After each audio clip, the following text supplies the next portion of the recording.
Fred had always been a night owl. He worked late, played video games until the early hours, and didn't mind the solitude of the night. But tonight, something felt different. The shadows in his apartment seemed darker, the creaks of the old building more pronounced. He tried to shake it off, telling himself it was just his imagination. But when he went to the kitchen for a late-night snack, the air felt colder, unnaturally cold, as though the temperature had dropped several degrees in seconds. Suddenly, he heard it. A soft tapping, like fingers against the window. Fred froze.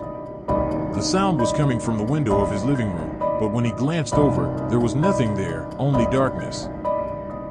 Then the tapping came again, louder this time, almost frantic.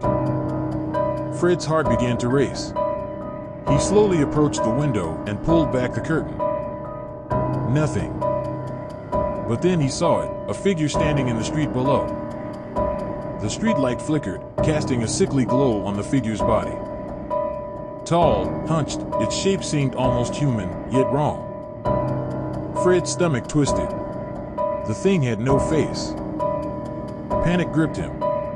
He backed away from the window, his mind screaming that he had to get out of there, but as he turned to run, he heard the unmistakable sound of footsteps in the hallway outside his apartment.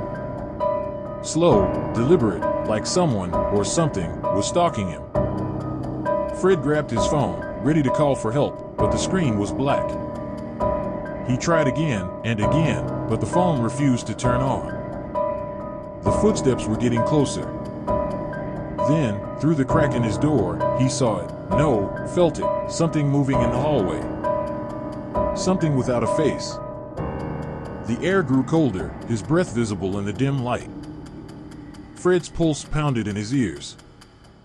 He reached for the door handle, but as his hand closed around it, he heard the whisper. Fred. He whipped around, but there was no one there. The hallway remained empty.